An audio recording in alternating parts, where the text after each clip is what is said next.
October 22nd, 1944. Normandy, France. Rain fell cold and relentless. Nurse Lena Schmidt crouched in the collapsed cellar of what had once been a field hospital, her hands still stained with the blood of soldiers she could no longer save.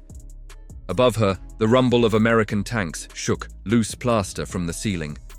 She pressed her back against the damp stone wall, clutching a morphine syrette she'd hidden in her coat, not for a patient, but for herself. The propaganda had been clear. American soldiers showed no mercy to captured Germans, especially women. Better to die by your own hand than face what waited outside. When the cellar door wrenched open and flashlight beams cut through the darkness, she closed her eyes and waited for the end. But what came instead was a voice, calm, almost gentle. "It's over. You're safe now." She opened her eyes to see an American medic kneeling beside her, offering not a weapon, but a canteen of water. Before we continue, like this video, subscribe and comment where you're watching from. Your support keeps these forgotten stories alive. What Lena faced next would shatter her beliefs about mercy, defeat, and enemies. This is the story of German women POWs discovering the power of kindness. The autumn of 1944 marked a turning point in the war. By October, Allied forces had liberated France and pushed deep into German-occupied territory. In their wake came not just victory, but hundreds of thousands of prisoners. Among them were women, nurses, communications clerks, members of the Wehrmacht Helferin auxiliary units who had served alongside German forces. These weren't combat soldiers, but they wore the uniform, and to the collapsing Reich, they had been essential. For years, Nazi propaganda had painted a stark picture of what awaited anyone captured by the Allies. Torture, starvation, humiliation. Soviet treatment of German POWs on the Eastern Front seemed to confirm the worst fears. Hundreds of thousands would die in captivity from exposure, disease, and deliberate neglect. But the Western Allies operated under different rules. On July 27, 1929, in Geneva, Switzerland, 47 nations had signed a convention governing the treatment of prisoners of war. It mandated humane treatment, adequate food, medical care, and protection from violence. The United States took these obligations seriously, not out of sentimentality, but out of calculated strategy and genuine conviction. They understood something that totalitarian regimes did not. How you treat your enemy reveals who you are.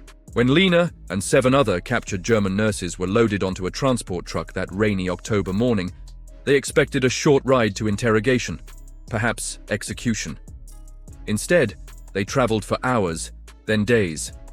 First to a holding facility near the coast, then aboard a troop ship across the Atlantic. The voyage took 3 weeks. The women were housed in a converted cargo hold, cramped but clean.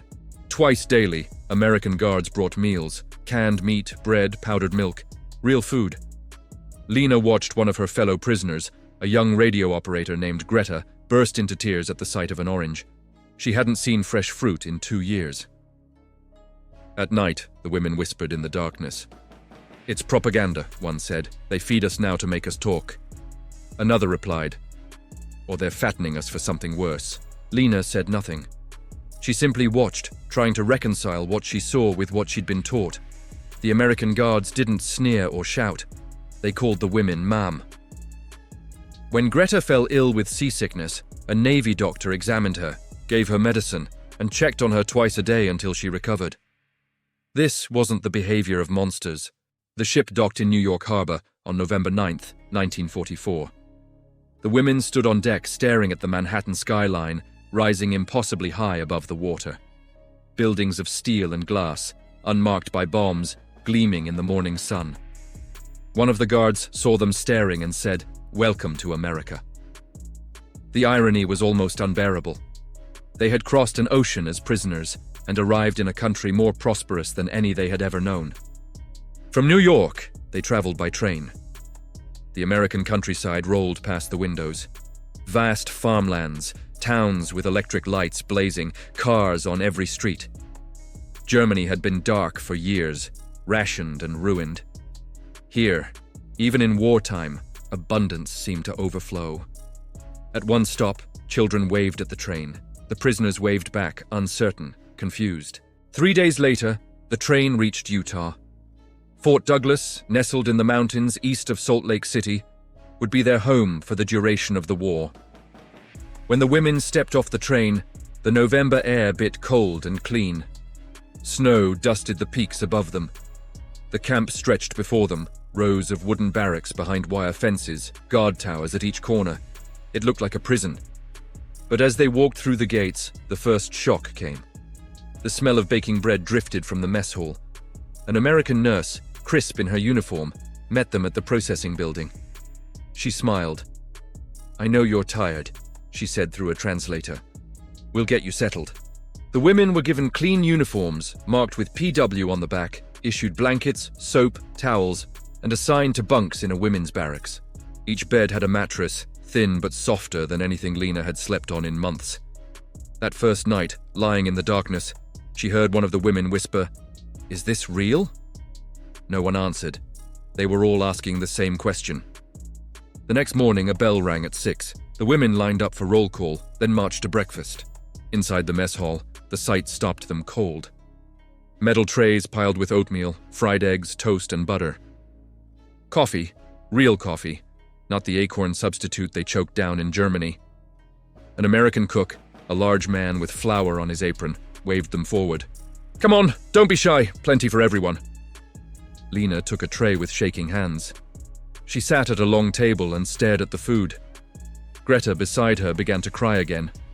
"My mother is starving," she whispered, "and I'm eating eggs." It was a guilt that would haunt them all, but the most profound shock came later that morning. During a medical inspection, Lena explained to the doctor, a calm woman in her 40s, that she had been injured weeks earlier when a building collapsed during a bombing raid. A deep bruise on her hip had never healed properly. Sitting for long periods caused sharp, stabbing pain. The doctor examined her, ordered an X-ray for a prisoner, and diagnosed a hairline fracture. She prescribed rest, pain medication, and gave Lena a small cushion stuffed with canvas and straw. "For when you sit," the doctor explained, "it'll help." Lena held the cushion and felt something inside her crack. This wasn't cruelty. This wasn't indifference. This was care, and it terrified her. Because if the enemy could be kind, what did that make her side? Over the weeks that followed, Lena watched and learned. Fort Douglas operated under the strict guidelines of the 1929 Geneva Convention. Every prisoner received a ration equivalent to what American soldiers at base camps ate, approximately 3,600 calories per day. German soldiers on the Eastern Front, by contrast, were subsisting on 1,800. German civilians, less. The prisoners were assigned work details, laundry, kitchen duty, maintenance, but paid for their labor. 80 cents per day in camp scrip, which could be spent at the canteen on cigarettes, toiletries, even small luxuries like chocolate. Every Sunday, no work. The prisoners were allowed to hold religious services, organize recreation, write letters home. Mail was inspected but delivered. The camp library held books in German and English. Educational classes were offered. By May 1944, the Reich Ministry of Education had even agreed to grant full credit for courses taken by German POWs in American camps. Some prisoners studied English, mathematics, or vocational trades. Others simply read novels, poetry, anything to fill the long, quiet hours. The routine was rigid but fair.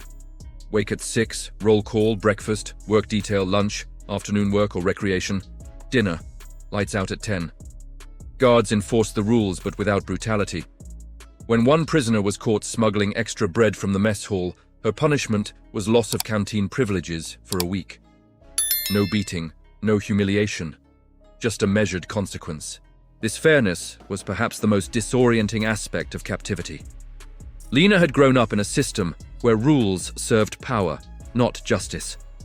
Here, the rules protected everyone, guards and prisoners alike. When an American guard was found mistreating a POW verbally, he was reprimanded and reassigned. The message was clear: discipline applied to all.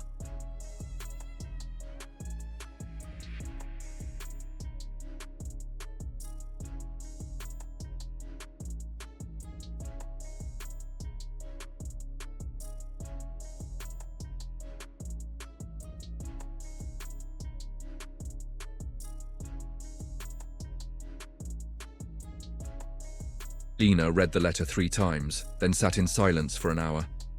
That evening she could not eat. Around her, other women sat equally quiet, clutching their own letters. The camp that had seemed bearable now felt unbearable, not because of cruelty, but because of comfort. How could she sleep on a mattress while her family slept on stone? How could she eat eggs while her sister ate scraps? One night, unable to sleep, Lena walked to the edge of the barracks and stared through the wire fence at the mountains beyond. An American guard, a young man named Miller, approached. "You okay, Mom?" Lena nodded, though she wasn't. "My family," she said haltingly in broken English. "Hungry, cold." Miller was quiet for a moment. Then he said, "I'm sorry. I hope the war ends soon, for all of us." He walked away, leaving her standing there. It was such a small exchange, but it undid her, because in his voice she heard not triumph, but weariness. Not hatred, but shared humanity. The war in Europe ended on May 8, 1945. In the camp, the announcement came over loudspeakers. Some prisoners cheered, others wept. Lena felt nothing but a hollow ache. Germany had surrendered. The Reich had fallen, and she was alive, well-fed, and safe in the arms of the enemy. Over the following months, the process of repatriation began. But it was slow. Thousands of POWs needed to be processed, transported, resettled. Lena remained at Fort Douglas until September. In those final months, she volunteered in the camp infirmary, working alongside American nurses.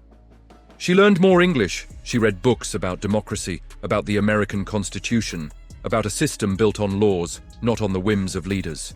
And slowly, painfully, her understanding of the world shifted. When the day finally came to leave, Lena packed her few belongings, a worn Bible, a notebook filled with her thoughts, and the small cushion the doctor had given her months before. She had kept it, not because she still needed it, but because it had become a symbol, a reminder that mercy was not weakness, but strength. The journey back to Europe was somber. The women traveled by train and ship, retracing the route they had taken a year earlier. But the world they returned to was unrecognizable. Germany lay in ruins, entire cities reduced to rubble, millions displaced, starving, broken.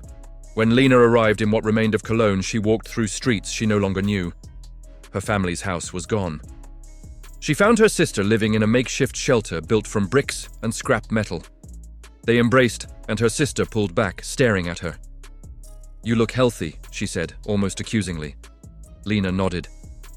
"I was treated well." Her sister's eyes filled with tears. How? Lena didn't know how to answer. How could she explain that the enemy had fed her, healed her, treated her with dignity? How could she make sense of it when she still couldn't herself? In the months that followed, Lena helped however she could. She worked with Allied relief organizations, translating, distributing food, rebuilding. She saw American soldiers again, this time not as captors but as liberators. They brought food, medicine, supplies. They rebuilt schools, reopened hospitals, enforced order in the chaos. And Lena saw the same principle at work. Fairness, discipline, mercy.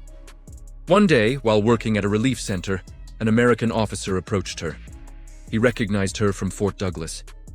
"How are you adjusting?" he asked. Lena thought for a long time. "I'm learning," she said. "Learning that you were right all along." He smiled sadly. "We weren't right. We just tried to do things right. There's a difference." That difference stayed with her for the rest of her life. Lena never forgot the camp in Utah.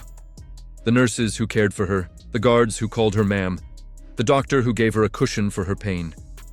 She never forgot the taste of fresh oranges, the warmth of clean blankets, the sound of laughter in the mess hall. But most of all, she never forgot the lesson. How a nation treats its enemies reveals its true character. By the end of World War II, the United States had held more than 425,000 German prisoners of war in over 500 camps across the country. Mortality rates among these POWs were remarkably low, less than 1%, compared to over 50% mortality among German POWs held by the Soviet Union. The difference was not accidental. It was the result of deliberate policy, rooted in international law and in a belief that civilization survived through restraint. Years later, when Lena was an old woman living in a rebuilt Germany, she was interviewed about her experiences. The interviewer asked if she had ever been angry about her captivity. Lena smiled faintly and shook her head. Angry? No. Ashamed? Yes. Ashamed that it took becoming a prisoner to learn what mercy looked like. She reached into a drawer and pulled out a small, faded cushion, the canvas worn thin with age. This, she said, taught me more about America than any book could. They treated my pain when they could have ignored it. They fed me when they could have starved me. They showed me humanity when I had been taught to expect monsters. She paused, her eyes distant. It still hurts, sometimes. Not my hip, but the knowledge that kindness came from the ones we were told to hate. The story of German women POWs in American camps is not widely known. It does not fit neatly into narratives of heroism or villainy. It is instead a quiet testament to the power of principles over passion, of law over vengeance. The United States waged war with ferocity when necessary. But it also waged peace with discipline, feeding its enemies, healing their wounds, treating them not as animals, but as human beings who had fought for the wrong side. And perhaps that, more than any battlefield victory, defined what America truly was. Not a nation without flaws, but a nation that believed even in war, some things remained sacred. Decency, fairness, mercy. These were not signs of weakness. They were the foundations of strength, the kind of strength that rebuilds nations, that transforms enemies into allies, that proves civilization can survive even the worst of wars.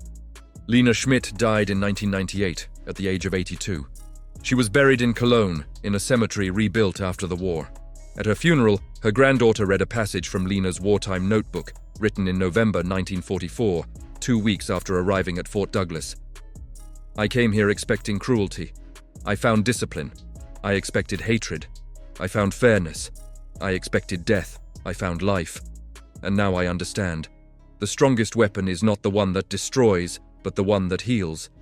They defeated us not with bombs, but with bread. Not with violence, but with dignity. And in doing so, they taught me what it means to be truly free. The cushion Lena carried across an ocean and back still sits in a museum in Cologne today, beside her nurse's uniform and a faded photograph of Fort Douglas. Visitors often ask what it represents. The museum placard offers a simple answer. A reminder that even in the darkest wars, humanity can endure, if we choose it. That choice, made by American guards, doctors, cooks, and officers in hundreds of camps across the United States, changed lives. It changed Lena. It changed thousands like her. And it proved that the true measure of victory is not how thoroughly you destroy your enemy, but how humanely you treat them when they can no longer fight back. Because in the end, wars are won on battlefields. But peace is built in the quiet moments after. When a doctor hands a cushion to a wounded prisoner. When a cook serves eggs to a starving woman. When a guard says, "You're safe now," and means it. Those moments, small and easily forgotten, are the ones that determine what kind of world emerges from the ashes. And in 1944, in a camp surrounded by Utah mountains, German women discovered that their enemy had chosen to be something more than conquerors. They had chosen to be civilized. And that choice made all the difference. Thank you for witnessing this powerful story of humanity transcending hatred. If this moved you, please subscribe for more forgotten narratives from Lowitu. See you in the next episode.